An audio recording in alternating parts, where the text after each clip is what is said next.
The camera lens is a dark eye. My hands, these old hands, don't shake. I'm 77. You run out of things to fear. So I'll say it. The most religious people in my life hurt me the most. They did the deepest damage. This isn't a sermon, it's the truth. Let me tell you what happened. It started with the silence I was born into. My father, Samuel, was a deacon, a severe man. Laughter in our house felt like a sin. My mother, Eleanor, was a ghost. Her spirit was just polished away. I learned God was a watchful, displeased father. My faith was built on fear. Fear of the belt and fear of hell. By 10, I couldn't tell the difference. That shaped my first big choice. At 19, I married Michael. He was the pastor's son. He shone with certainty. He spoke in Bible verses. I mistook that for depth. Our wedding was a big community thing. I was the good girl. For a while, I played the part.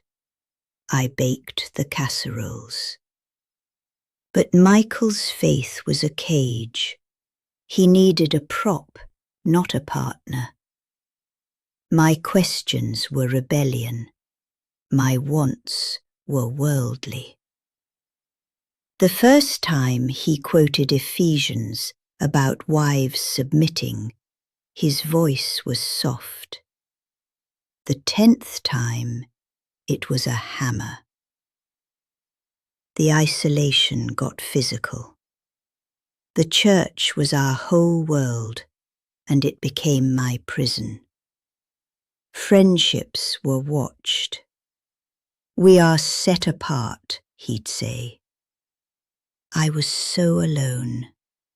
I'd stare at the kitchen wallpaper for hours. The women's group just said, "Pray for a softer heart." I started dreaming I was drowning in the baptismal font.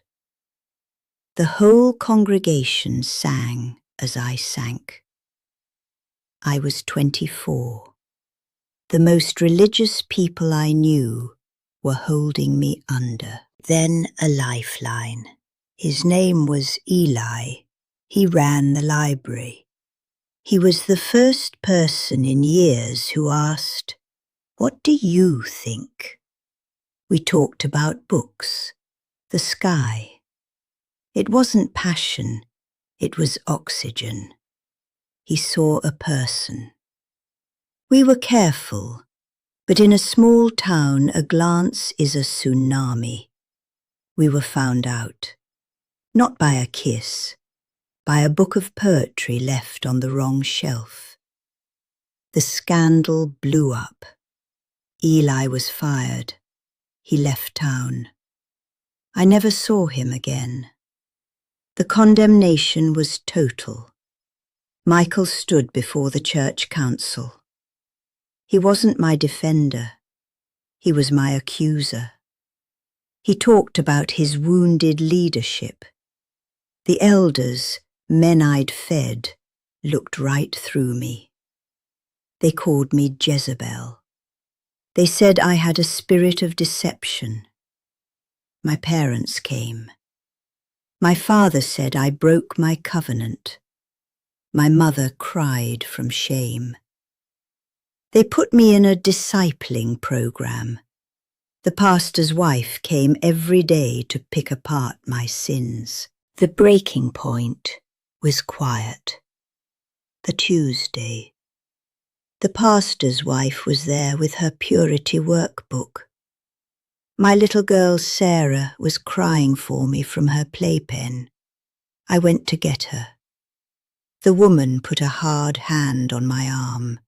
She said, "Let her cry. You need to focus on your spiritual healing. Your sin affects her soul. Something snapped in me, cold and final. Looking at her pious face, I saw it all. My whole life was a beautiful, empty prison built by the devout. The love wasn't in there. God wasn't in there either. In that second, I stopped believing in their God. The fear left.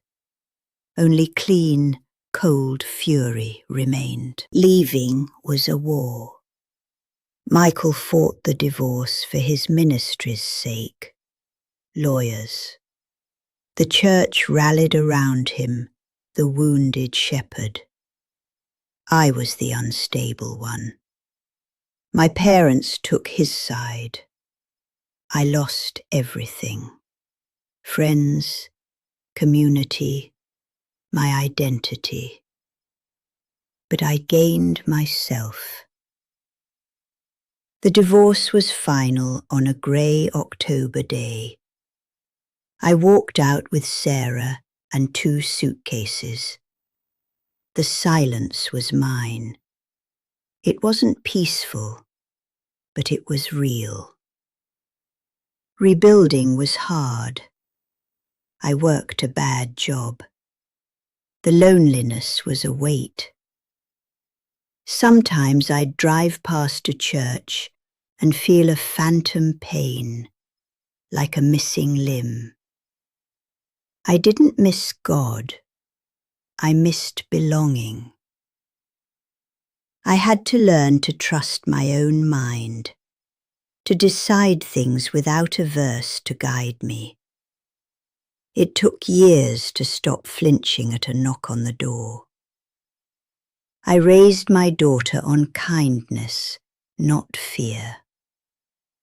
Watching her grow up free was my first real proof of grace. I met Arthur much later. I was 55, a community college class, a retired engineer, a quiet, patient man, an agnostic. He never preached, he just listened. He loved me without a checklist. We married in a park, a justice of the peace. My daughter was our witness. Our covenant was coffee and showing up. With him, I found peace. He didn't ask me to cut off parts of my soul. He died 5 years ago. I miss him, but his love left me whole. So here I am, 77. The brutal truth: religion as a system of control betrays the very love it claims. The most religious people hurt me most because they used love's language to commit violence against my spirit. They weren't holy. They were powerful. They didn't want to save me. They wanted to save their idea of me. I had to save myself from their salvation. If you're in a room that makes you smaller, in God's name, leave. If your questions get condemnation, run. Your spirit is not a sin. Don't wait until you're my age with a lifetime of quiet hurt. Look at my face. See the lines from their righteousness and my recovery. Your belonging should not cost your soul. Trust that small voice they tell you to silence. It might be your only real prayer. Find your own path. That's my testimony. That's my testimony. And you know what? I didn't say any of it for a long time. Not out loud. After Arthur died, the quiet in the house got heavy again. My daughter Sarah, she'd call and ask how I was. I'd say fine, but I wasn't. I was just full of this story, this weight I'd been carrying since I was a girl. One morning I looked in the mirror and saw my mother's ghost in my own face. That scared me. I knew then I had to get it out, to say it into the air so it wasn't just mine anymore. So I bought this camera, set it up right here on the kitchen table.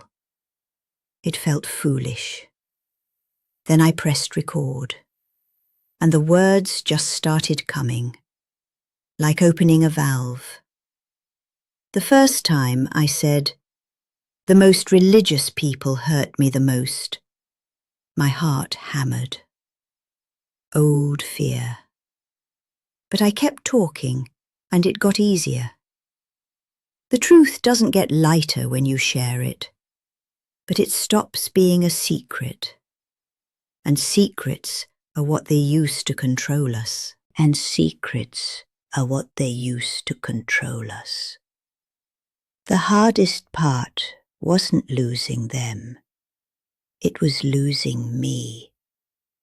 For years, I didn't know who I was without their rules.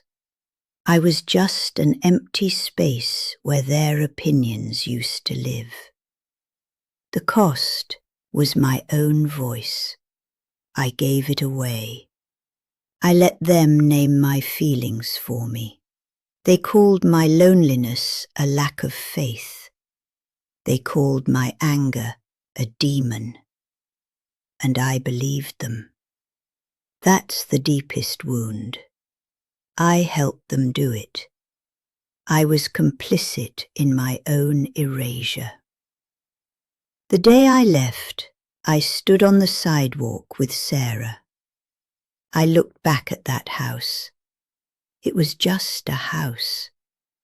But I felt like I was leaving the only world that existed. I was terrified I would vanish without it. The most brutal truth?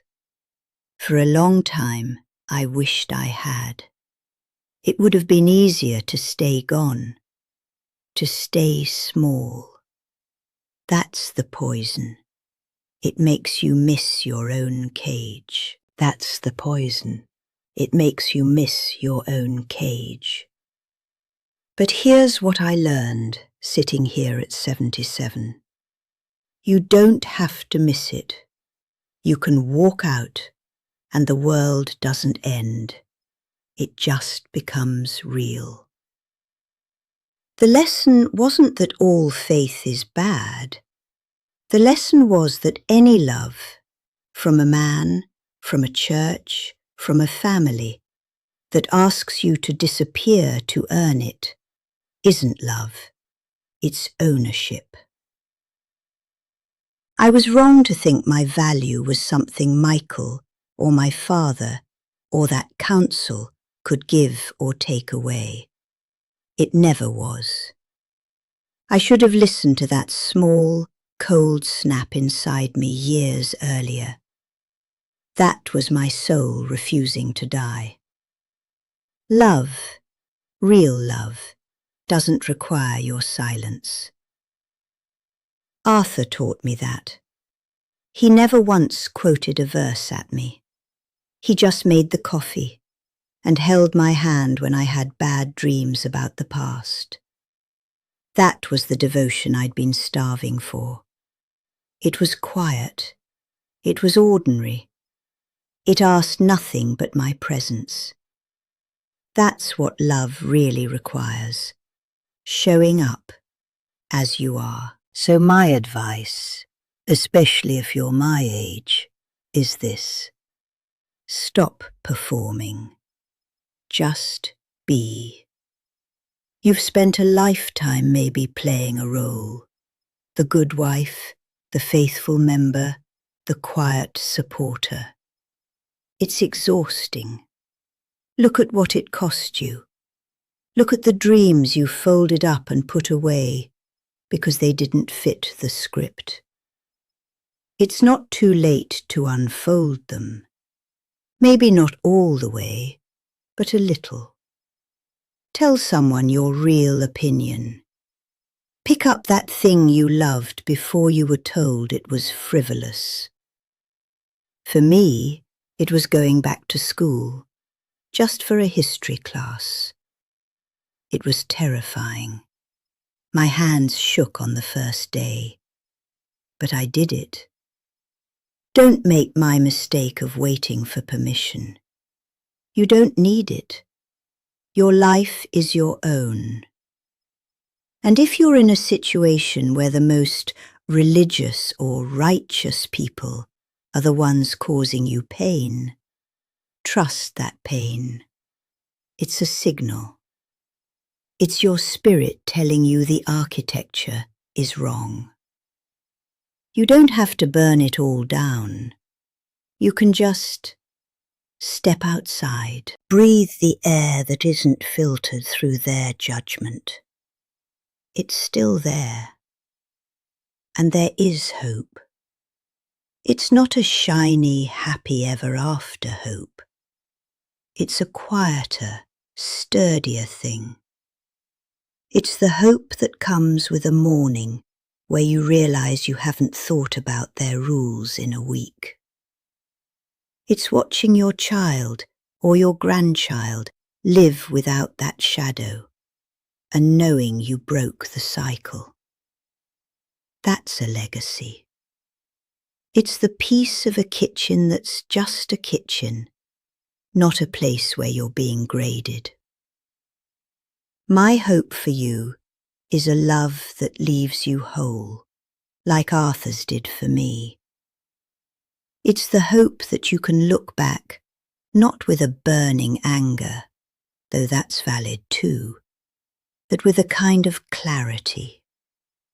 To see the prison for what it was, and to know you are out here in the wide, messy, beautiful world. You still have time.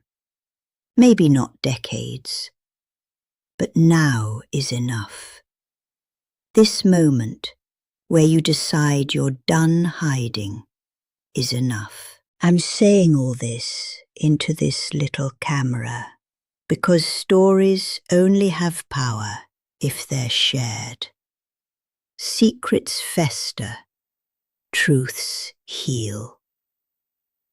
If this old woman's story resonated with you, even a little, then maybe it needs to be heard by more people who are sitting in their own quiet kitchens, tracing the wallpaper. So if you feel moved to, I'd ask you to share this video. Pass it on to someone who might need to hear that they're not alone, that their spirit isn't a sin. Hit the like button if this truth landed in your bones the way it came from mine. And subscribe to this channel. I don't know if I'll make another video. At 77, you take things one day at a time. But if I do, it'll be more of this. More truth-telling. Turn on notifications so you don't miss it. Most importantly, I want to hear from you. Leave a comment. Tell me your story, or just tell me one thing you're going to stop performing today. What's the cage you're ready to walk out of? Let's have a conversation down there, a real one. Thank you for listening, for giving an old woman your time and your attention. It's a gift. Now go and be gentle with that soul of yours. It's the only one you get.